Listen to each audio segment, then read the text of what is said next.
Is humanity doomed? And is there alien life at the bottom of the ocean? These are all the questions that we need to ask here on Won't You Be My Gamer. Thank goodness we are once again joined by Sarah Al-Ahmed, who is an astrophysicist and a producer and host for the Planetary Society's Planetary Radio. Sarah, it was so fun playing games with you last week. I'm so glad you're back. Seriously, thank you for having me again. It's been such a great time, and I'm looking forward to answering some of these questions. Lovers in a Dangerous Spacetime. All three of us will be playing, and it will be on us to save the bunnies. The chaos of trying to explain science and play games at once. Athena Wang asks, right how long do you think humans will exist? Ooh, bleak. I mean, that's a hard one. Because we could evolve. Exactly, right? So there's that element. How long will it take us to evolve into something that we don't recognize as human?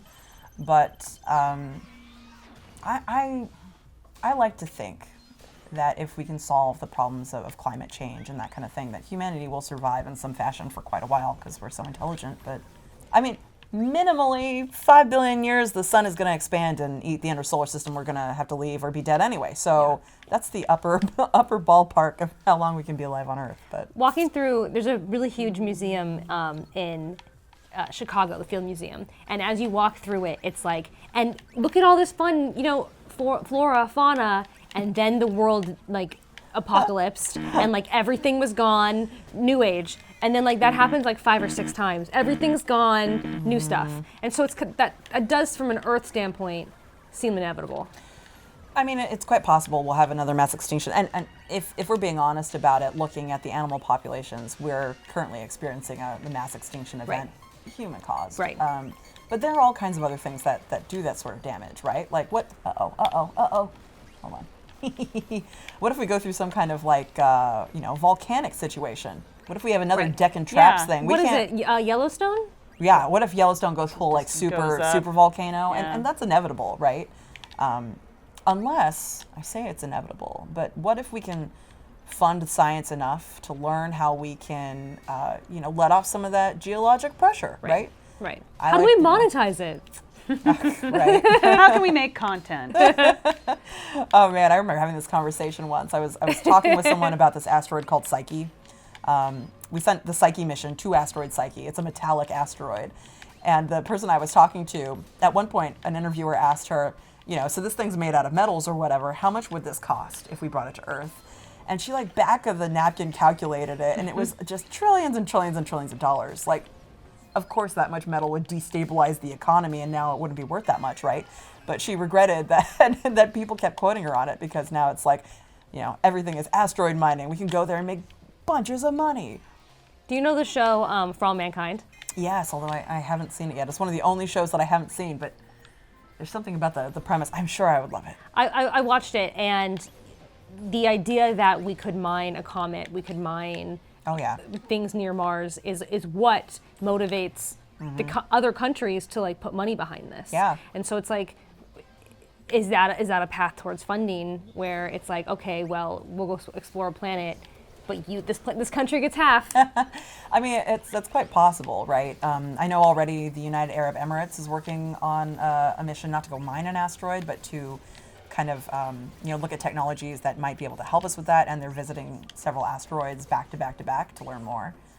But honestly, like the amount of money it would take to do that kind of thing, making it a viable model would be difficult unless like the resources on Earth become so scarce, and that's possible, right? Like we use so much technology that uses rare earth minerals and all kinds of stuff that like it could potentially be a thing that someday we'll want to mine them. I think it's more likely that we would mine asteroids and comets for water in order to sustain human settlements in other places. Like, So I want to talk a bit about some of the specific projects that NASA is working on right now. Because are you involved with several, or do you, like, what is your kind of position with some of these?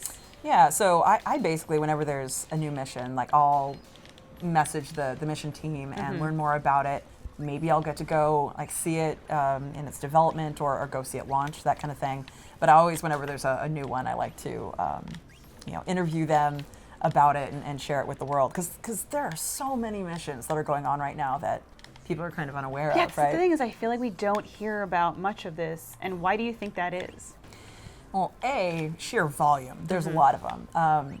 But also, like, Are there some that are just like, they are under wraps? We're not supposed to know about them yet. I mean, not really. I think it's more broadly a thing of Oops, sorry. people's interest in deep science at all. Like some of them, mostly the missions that might have some bearing on whether or not we discover life in the universe, get a lot of notoriety, right? Like a lot of people have heard of Europa Clipper, right? Even though it's not a life-finding mission, because it's going to Europa and a water world, people are super excited. But not many people have heard of Psyche as an example, What's right? Psyche? That was the mission going to the metallic asteroid. Okay. Right? Or a lot of our solar missions, right? I don't know how many people are familiar with the Parker Solar Probe, but that thing is going closer to the sun than anything ever has, and doing some crazy science. But And what is it trying to do? Well, what is it trying to find or? well, there's a lot of things about the sun that we need to understand better, so that we can understand our space weather and how it impacts the Earth, right?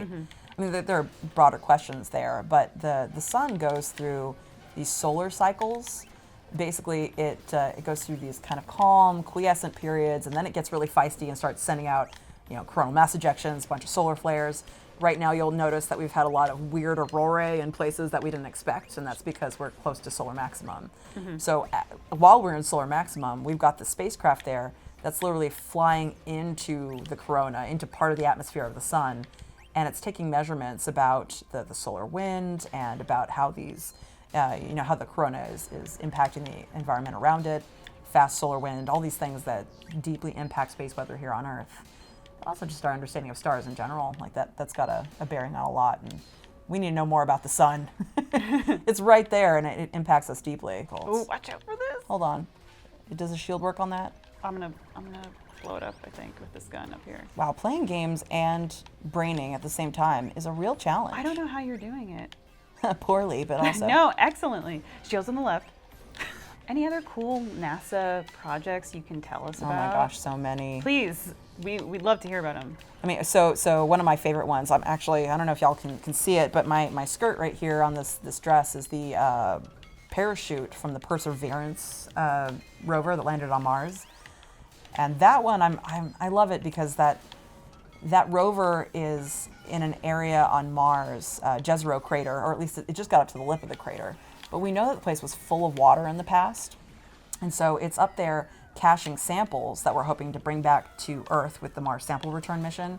That mission is currently slated for full cancellation, which is a problem because we spent literally decades building up to this, and now we might not ever get those samples back. And some of those samples are just so interesting, even just by looking at the rocks. Like they might have some really interesting stuff in there that could tell us a lot about the history of our solar system and about habitability on Mars. But that one I absolutely love watching its daily adventures. The Juno mission that's currently going around Jupiter, those images are freaking fire. I love that mission so much. Do you have a personal favorite planet? Oh man, people would jokingly say that every planet is my favorite. The easiest answer obviously is Earth, but Well, what's the true in answer? K-pop, they don't say that they have a favorite band member. They say they have a bias. Because all of them are your favorite. Yeah. Every member is your Interesting, favorite, but you have a interesting. bias. So if you could say you have a bias. my bias is definitely for Saturn. Okay. And I think a lot of that is because of the Cassini mission we sent there.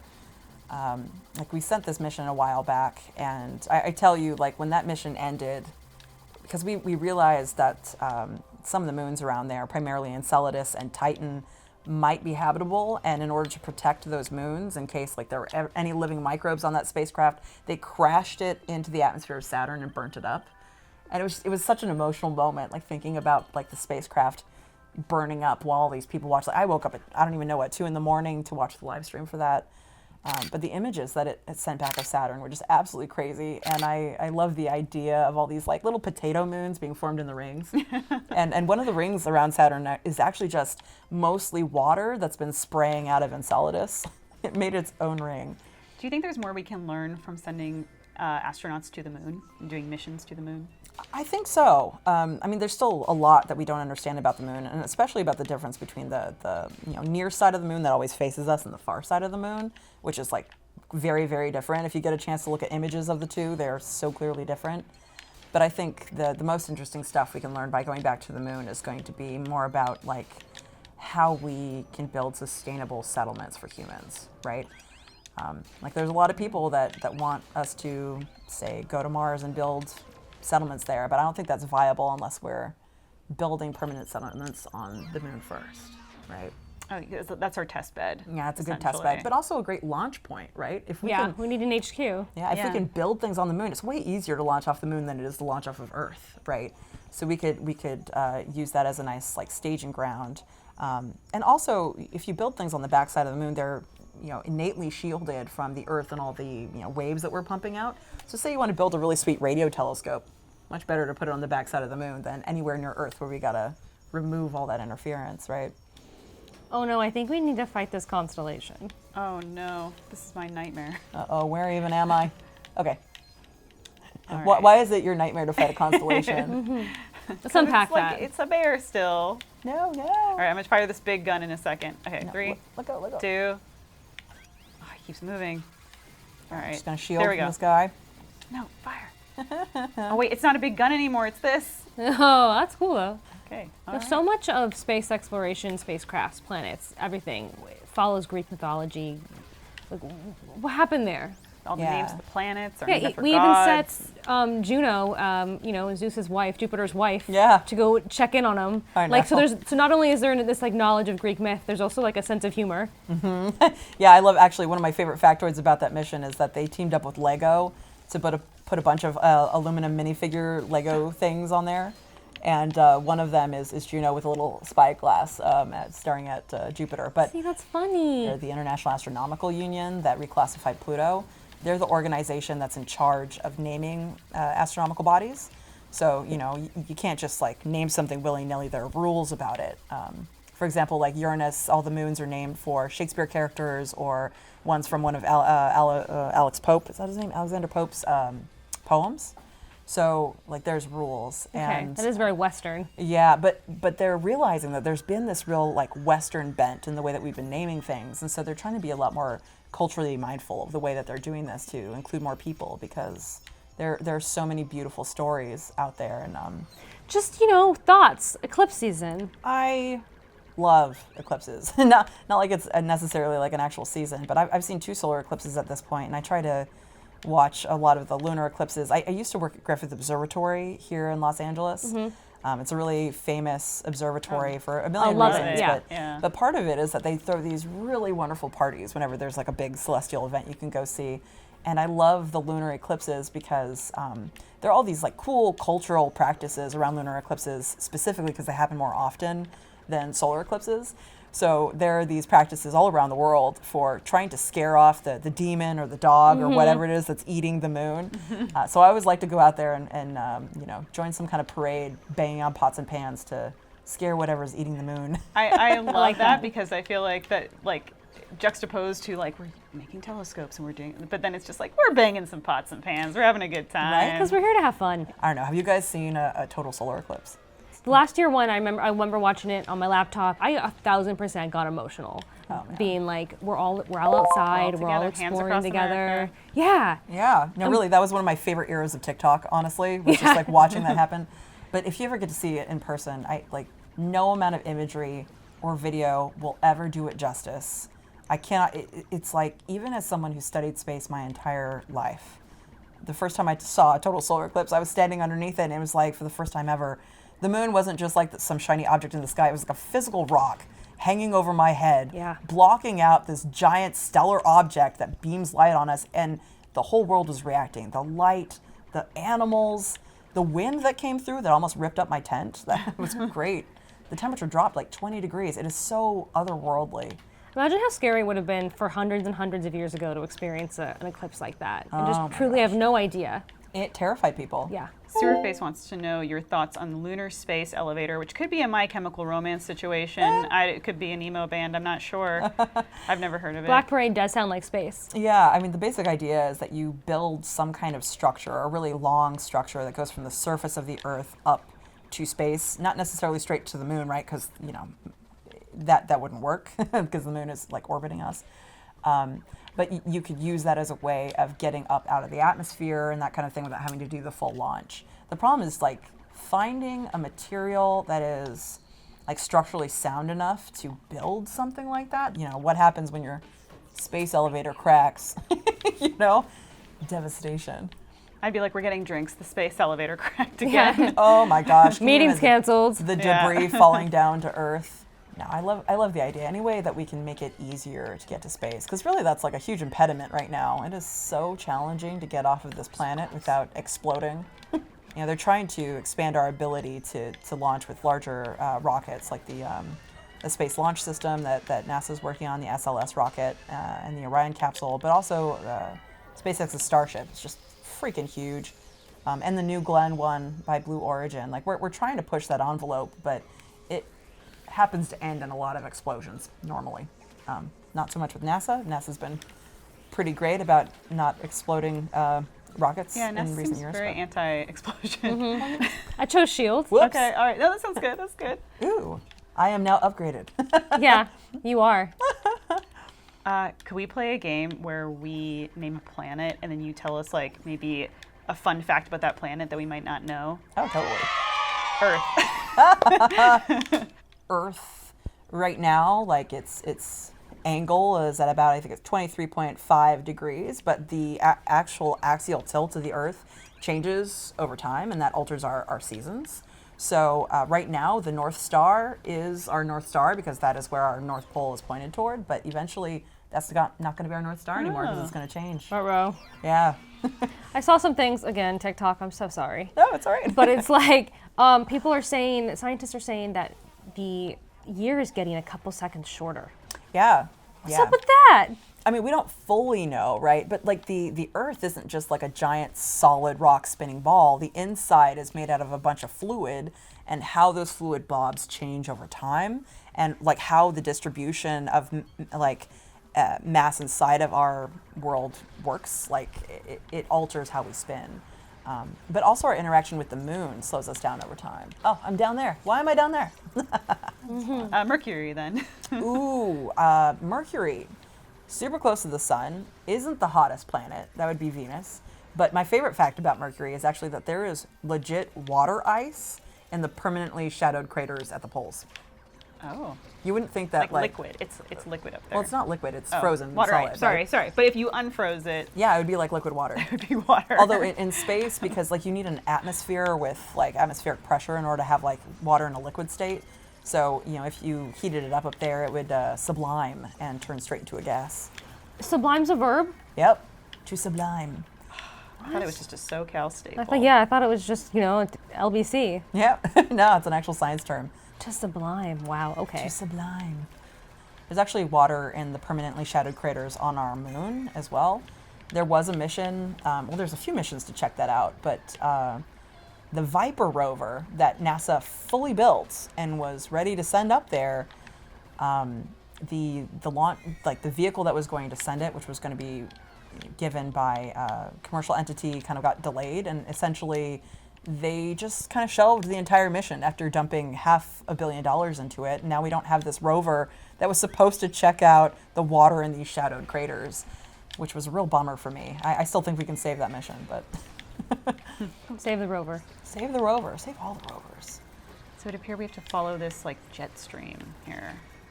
Oh no, But this it is not a good. minefield. Oh my gosh, this. There we go. We're professionals. Somebody brought up the map. Yeah. That was me on accident.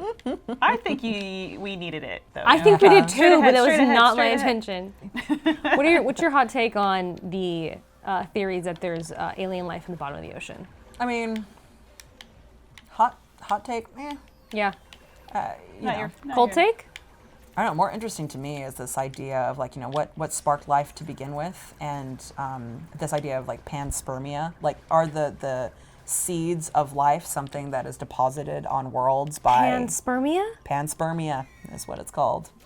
Basically, like, you get these basic amino acids, or We gotta like kill this big guy. complex organics on things like asteroids, and you crash them into worlds and depositing these like seeds of life onto them. But as we're looking around our solar system and taking samples of these objects, it does appear that complex organic molecules are all over the place. not full like DNA or anything like that, but most of the basic building blocks for life, and even life unlike what we know, are on these things. It's not to say that it's life, but it's like the basic ingredients are all there. You gotta find these wabbits. Like, oh man, I do so worry about what happens when we're out and about in space without any like good rules for who's legally liable when you get thrown out an airlock. Like, how much space law do we have right now? I mean, there is quite a, so it kind of all goes back to the Outer Space Treaty of 1967 was like our first major thing with that. A lot of nations signed on to that. And a lot of reasons because we were very worried about nuclear war. And so some people had been testing what happens when you blow up nukes outside of the atmosphere, was my understanding. So they had to make some serious rules about that. But also they didn't want to create space like colonization kind of race to get out there. So there are laws saying that no nation can claim ownership of a celestial world or part of it. But they didn't envision a future in which we had commercial entities capable of going to space. So there wasn't much done there to try to figure out say insert company here, Weyland Yutani decides to go out to the asteroid belt and claim a world like the best of our companies, our fictional companies. Of course. No, but I mean that's something I worry about. Yeah. But that being said, space law is a big growing field. The colonization of space. It's like maritime law. Yeah, exactly. Yeah. And I know there are some rules, like if you get thrown out an airlock, technically it's like whatever company threw you out the airlock is the one that's legally liable, but what nation is going to hold them responsible for that? How do you even prove it? And then that makes me think of like trash and waste, and then I think of Futurama where like, because I always think, let's just shoot our trash into space until we know it's a problem.